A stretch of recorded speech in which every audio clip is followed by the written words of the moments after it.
남자친구와 함께 열차 여행을 갔는데 과자 한 봉지를 사 넣었습니다. 그리고 차에 올라가 먹겠 타고 갖고 올라갔는데 차에 앉아가지고 이제 가는데 맞은편에 어떤 청년 남자가 앉아있는 거예요. 그래 과자 봉지를 뜯어가지고 자기가 이렇게 먹고 있었습니다. 약간 화가 났습니다. 이상한 사람이야.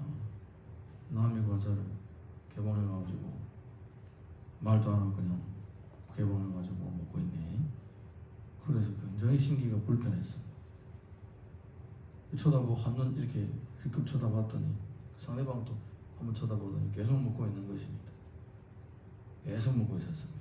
그리고 한 봉지 반 이상 거의 다 먹었습니다. 조금 남았습니다. 속으로 야 이러다가 내가 하나도 못 먹겠다. 그래서 자기도 손을 하나 먹은 거예요. 둘이 또 눈이 마주쳤습니다.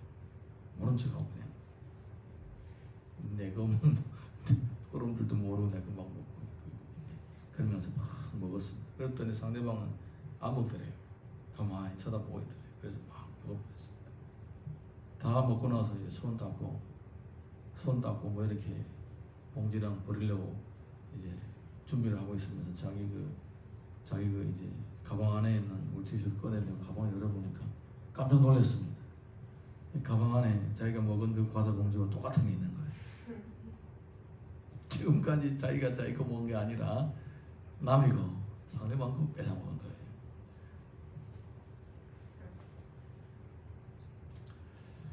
사랑하는 성도 여러분, 우리가 이 땅에 살아가는 동안에 하나님께서 우리들에게 서로 사랑하라고 했습니다.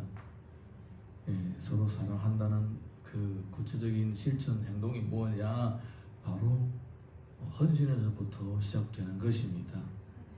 예, 헌신에서부터 시작되고 또 나눔으로 인해서 그것이 구체화되는 것입니다. 자, 우리 오늘 본문의 말씀 1절에서 5절 함께 읽어보겠습니다. 시작. 형제들아, 하나님께서 마게도냐 교회들에게 주신 은혜를 우리가 너희에게 알리노니 환난의 많은 시련 가운데서 그들의 넘치는 기쁨과 극심한 가난이 그들의 풍성한 연고를 넘치도록 하게 하였느니라. 내가 증언하노니 그들이 힘대로 할 뿐 아니라 힘이 지나도록 자원하여 이 은혜와 성도 섬기는 일에 참여함에 대하여 우리에게 간절히 구하니 우리가 바라는 것뿐 아니라 그들이 먼저 자신을 주께 드리고 또 하나님의 뜻을 따라 우리에게 주었도다. 예루살렘 교회가 어려운 줄 알고 이 마게도냐 교회 성도들이 참여하고자 했던 것입니다. 그런데 그들의 생활이 넉넉하고 부지하냐 풍성하냐 그렇지도 않습니다. 보게 되면 극심한 가난 이렇게 표현되어 있습니다. 극심한 가난이라는 것은 먹을 것도 모자라고 입을 것도 모자라고 내일 걱정되는 이런 하루살이와 같은 인생을 얘기하는 것입니다. 극심한 가난. 그런데 이런 사람들이 내일 또 걱정이 되는 이런 사람들이 예루살렘 교회 성도들이 어렵다는 소식을 듣고 힘에 지나도록 참여하겠다고 자원하는 마음을 표현했다. 이렇게 얘기를 하는 것입니다. 네, 사랑하는 성도 여러분, 하나님께 즐거이 헌신하는 것 자체가 곧 은혜입니다. 내가 있어서 헌신하는 것이 아닙니다. 은혜를 받으면 헌신할 수가 있게 되는 것입니다. 즐거이 헌신한다는 것은 이미 은혜를 받았다는 증거입니다. 마게도냐 성도들은 고린도라든가 이런 아가야라든가 에베소 이런 성도들보다도 굉장히 많이 가난하고 힘들고 어렵습니다. 마게도냐 지역은 유럽의 끝자락이기 때문에 변방지대라고 볼 수 있습니다. 변방지대다 보니까 아무래도 사람들이 많이 어렵고 힘들겠죠. 그럼에도 불구하고 그들은 헌신적인 그런 신앙의 표현을 했다라는 것입니다. 그래서 사도 바울은 저들을 저렇게 열심히 헌신해서 그렇게 하고 있는데 너희들도 좀 하라 이런 뜻으로 얘기를 하는 것입니다. 고린도에 있는 성도들은 아무래도 보면 마게도냐에 있는 성도들보다도 좀 더 부유하지 않았을까 이런 생각을 합니다. 빌립보서 4장 17절과 19절 표현을 보게 되면 내가 선물을 구함이 아니요 오직 너희에게 유익하도록 풍성한 열매를 구함이라. 나의 하나님 그리스도 예수 안에서 영광 가운데 그 풍성한 대로 너희 모든 쓸 것을 채우시리라. 아멘. 즐거이 헌신하는 자체가 은혜이기도 하지만은 즐거이 헌신함으로 은혜 받을 수 있는 또 다른 기회가 주어지는 것입니다. 하나님께서는 즐거이 헌신하는 자에게 그의 풍성하신 대로 채워주십니다. 예수님께서 이 땅에 오신 다음에 뭐라고 말씀하셨냐면 도저히 오는 것은 도적질하고 주의고 멸망하는 것이나 내가 온 것은 양으로 하여금 생명을 얻고 더 풍성히 얻게 하려 하심이라. 더 풍성히 얻게 하려 하심이라. 예수님께서는 우리로 하여금 생명을 얻고 더 풍성하게 하려 하시는 것인데, 근데 더 풍성한 기회가 어떤 사람에게 주어지는가? 받은 은혜에 감사하여 즐거이 헌신하는 사람에게 또 다른 기회가 주어지는 것입니다. 그런데 후서 9장 7절 보게 되면 각각 그 마음에 정한 대로 할 것이요 인색함으로나 억지로 하지 말지니 하나님은 즐겨내는 자를 사랑하시느니라. 하나님은 즐겨내는 자를 사랑하십니다. 하나님께서 가난하셔서 고금 모자라가지고 부족해서 우리를 보고 헌신하라고 하는 것이 아닙니다. 헌신은 은혜 받은 증거입니다. 내가 하나님께 이렇게 은혜를 받았습니다 라는 은혜의 고백이라는 것입니다. 그래서 그런 고백을 하는 그 성도들에게 더 큰 사랑을 베푸시고 더 큰 은혜를 받을 수 있는 기회를 주는 것입니다. 어제 저녁에도 주희 생일떡을 먹으면서 원총이도 이만한 큰 덩어리 하나 가지고 뜯어먹고 있었습니다. 그래서 아빠 좀 줘 하니까 통째로 그냥 먹으라고 입에다 넣어주더라고요. 얼마나 기특한지 모릅니다. 뭐 내가 그 아이에 비해서 뭐 떡 한 모금 뺏어 먹겠다고 뭐 달라고 했습니까? 근데 아이가 서슴없이 0.0001초도 생각하지 않고 바로 그냥 주는 거예요. 얼마나 기쁜지 모릅니다. 여러분, 하나님께서 우리들에게 헌신하라고 하는 것은 받은 은혜대로 하라는 것입니다.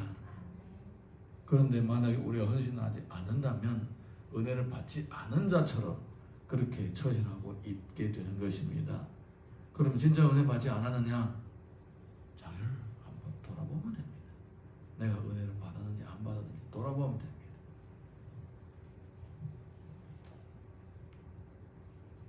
이어서 6절에서 8절 읽어봅니다. 시작. 그러므로 우리가 디도를 권하여 그가 이미 너희 가운데서 시작하였은즉 이 은혜를 그대로 성취하게 하라 하였노라.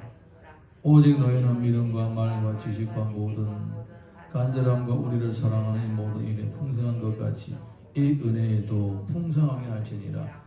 내가 명령으로 하는 말이 아니요 오직 다른 일에 간절함을 가지고 너희의 사랑의 진실함을 증명하고자 함이로라.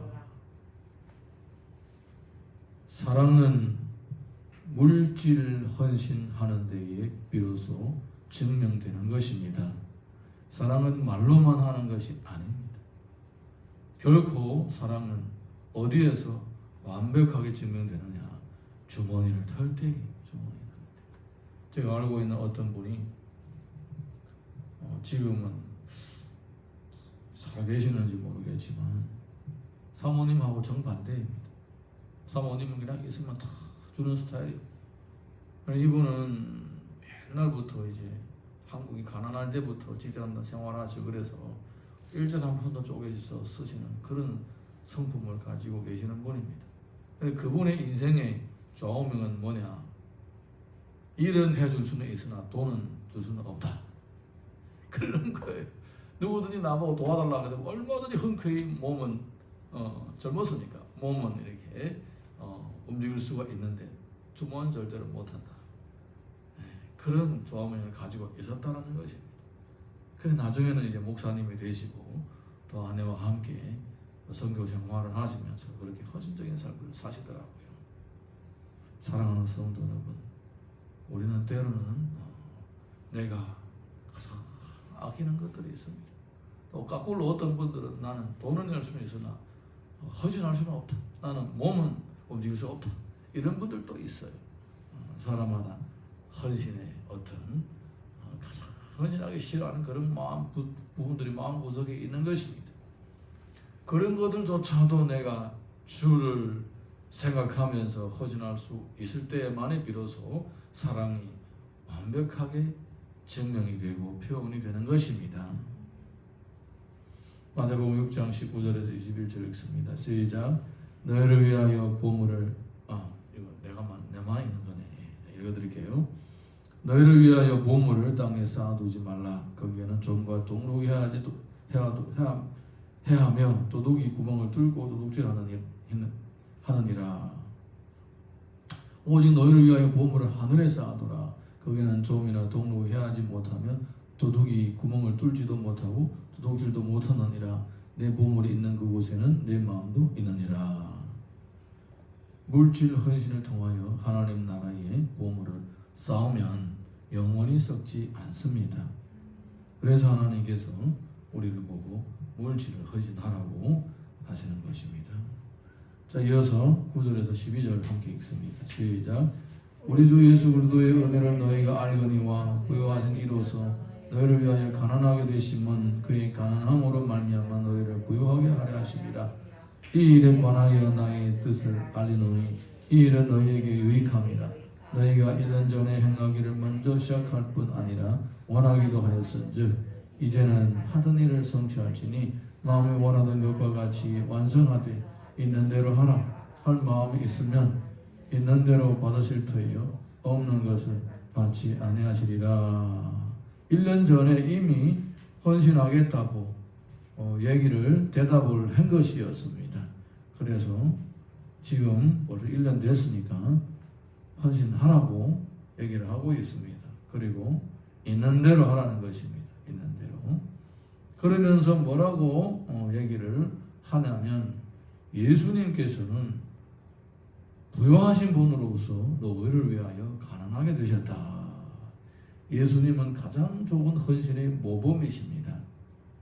할렐루야. 예수님처럼 하라는 것입니다. 예수님처럼.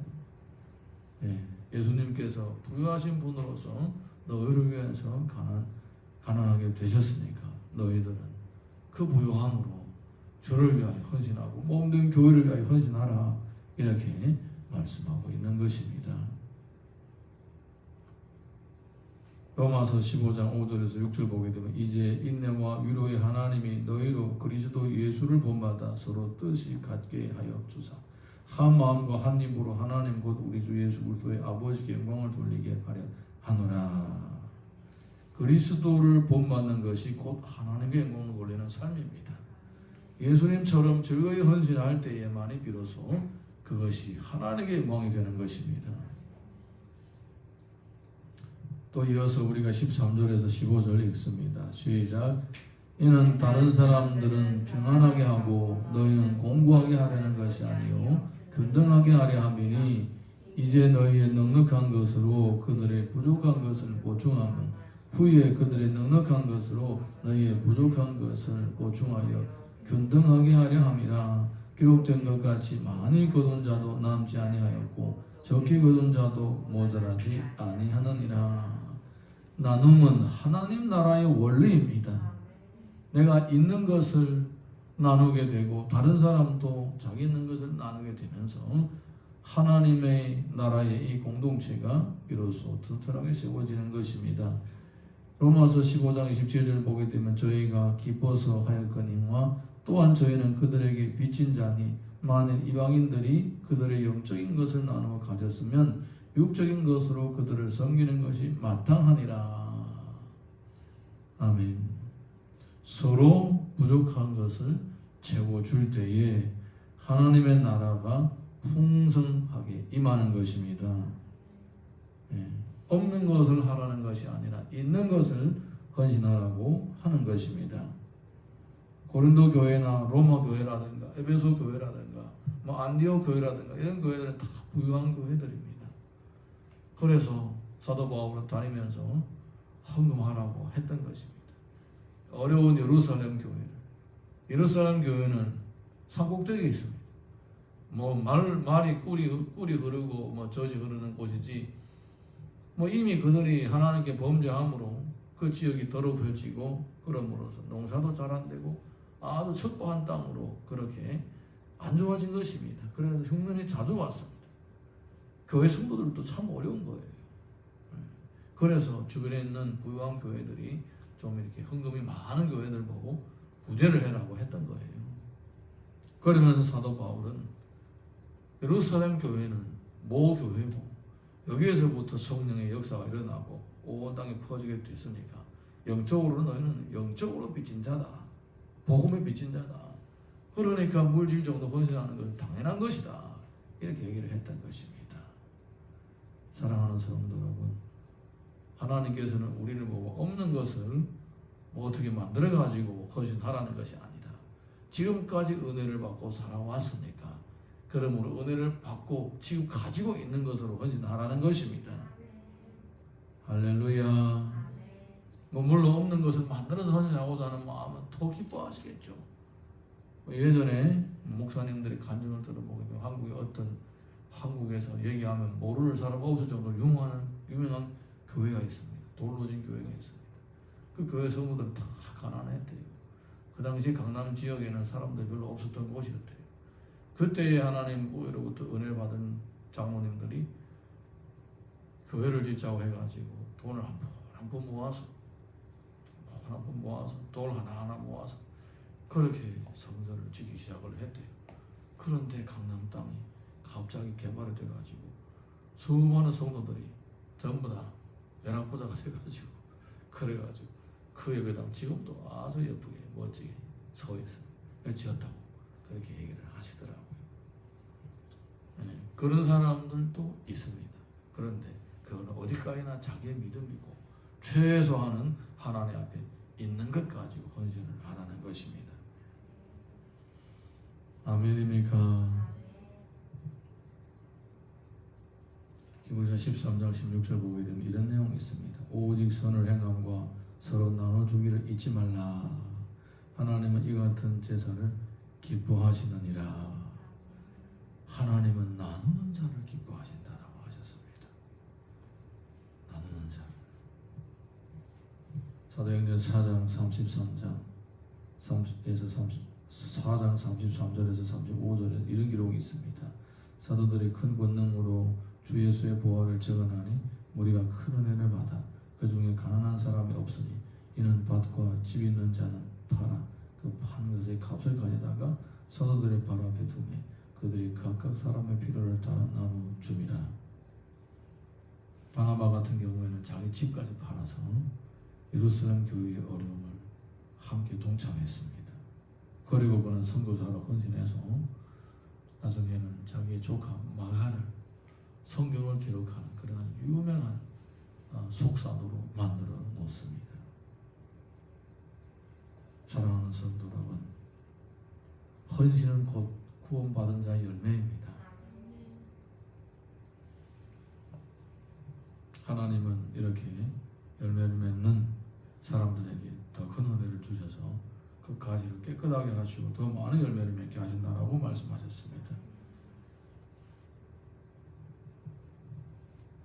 주께서 하늘보좌를 보내시고 이 땅에 오셔서 모든 것을 헌신하시고 영혼 구원에 피까지 쏟으셨습니다.